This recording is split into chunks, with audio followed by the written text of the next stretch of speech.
Oh, we are getting so close to college football. David, I know you're upset along with Mike about all the changes, but are you starting to get a little bit excited? No. No. Every time I hear this music, I am. Maybe I will when the video game comes out, and then I can start playing with some of the players that's transferred. I don't know. We'll see. That defeats the purpose. You know, they do play it in real life. Yeah, I'm not excited yet. Oh, they move my conferences. Maybe when they kick it off, you like your conferences segregated. I do like the conferences segregated. So here's what we're going to do here with College Football Talk. There are programs, 5 of them, under pressure in 2024. I want to know how much pressure you think they're under. Let's start with an SEC team down in Florida, the Florida Gators. They went 5-7 last year, and it seems like every year Napier is under pressure. How much pressure is he under this year? He's under extreme pressure because it's Florida, because he had success at a smaller school, and they thought that he'd be able to transfer that and really jumpstart Florida. Florida, to me, is one of those schools like Tennessee. You had it good. You got rid of your coach because you thought you could do better, and now you see what happens. You're a mediocre program. You struggle all the time, and like Tennessee, you blame everybody. But really, I blame the school, I blame the boosters, I blame the fan base because you thought you could do better and you couldn't. But yes, he's under extreme pressure. He's probably going to get fired unless he wins the SEC. And, oh, by the way, you just happen to be playing in the best conference in the country, so good luck with that. Yeah, he's going to have to upset some big boys. He's going to have to knock off Georgia and set himself up for an SEC championship game because other than playing in Atlanta, I don't see him moving on past this season. I think that's how high the stakes are. You better make it to Atlanta for the SEC championship game or don't come back home. And here's what's crazy about it. They have, according to PFF, the second toughest schedule in the country because outside of the SEC schedule, you have to face Miami, who may be better, Florida State, and UCF. UCF is supposed to be improved in the Big 12. That's a very, very tough schedule. And I always look at those games as UCF is going to look at Florida and say, you should have recruited me. You should have brought me in.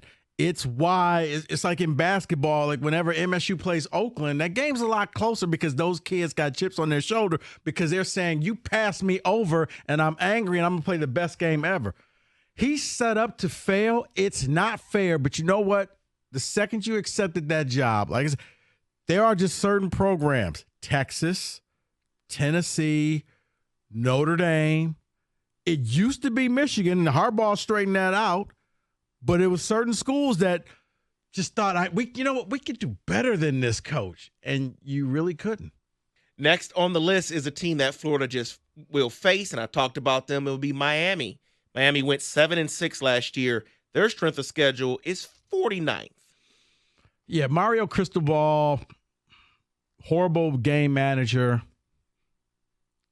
This is one where he's going to have to he could probably get away with threatening for a playoff spot, and I think the Miami fan base will be happy. Now, the problem with him is Miami's got a lot of rich donors and boosters. They'll just buy him out because David, put it this way. He goes into a game, let's say they're playing Florida, right? Yes, they open up the season, Miami and Florida. Okay, it can end quickly, first game of the year. Let's hypothetically say they're up by 6, and instead of just taking a knee, he decides to run the ball. They fumble. Florida gets a scoop and score and wins the game by 1 in the final 30 seconds of the game. I think they would fire him right after that. So the next 3 are under a different set of pressure, but still pressure. Ohio State. They went 11-2 last year, 18th on strength of schedule, but we all know what their pressure is. Yeah, it comes down. Ryan Day has one job to do this year, and it's not really to win the national title. Ryan Day has to beat Michigan. If Ohio State goes 11-1 and loses to Michigan, He would then have to win the national title just to buy himself another year. That's how angry the people in Columbus would be. But what do you mean? They just won a national title. I don't care. We lost to Michigan again. And it would be a stain on him.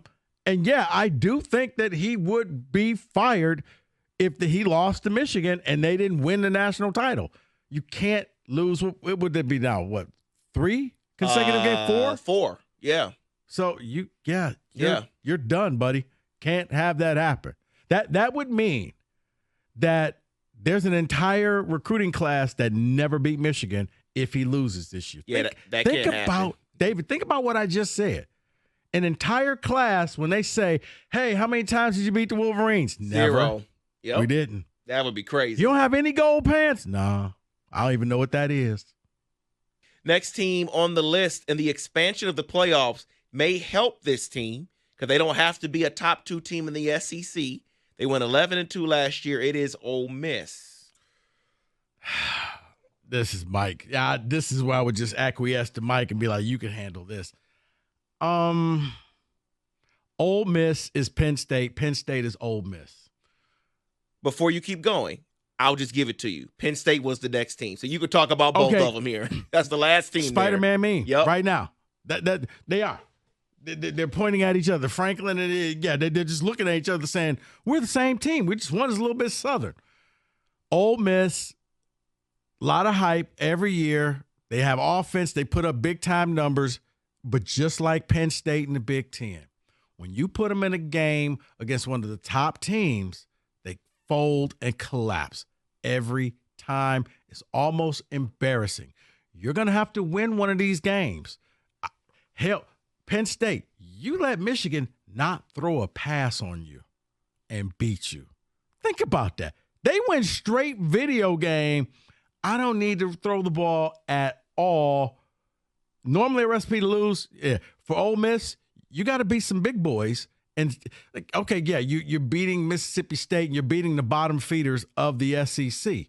But you got to go out there. You got to beat Bama. You got to beat Georgia. You got to beat – now you get a chance with Texas and all those other things. You have to win some games. And until you do, man, it's fugazi. It's not real. It's an elevated record of 11-2 or 10-2, but when you break it down, it's like, okay, but who did you really beat? Oh, nobody again? Okay, good luck with that. And now I think with the new teams coming in, you're probably going to see those two programs go 9-3 or maybe 8-4. I was just about to say, even with both programs, new schools entering have now passed you already. Yeah, Lane Kiffin and James Franklin are the Spider-Man meme. Penn State, I don't think they're going to fire Franklin because Penn State, going back to what I said earlier in this segment, some schools think that they can do better, and they really can't. I think Penn State realizes this is the best that we're going to do, so let's just accept that occasionally we'll go 10-2 and we'll go to a New Year's Six game, or now maybe we'll be that 11-12 team in the playoff. That's good enough for us here in Happy Valley. At least they're not talking Paterno and Jerry Sandusky. Very true, and that is your college football blitz.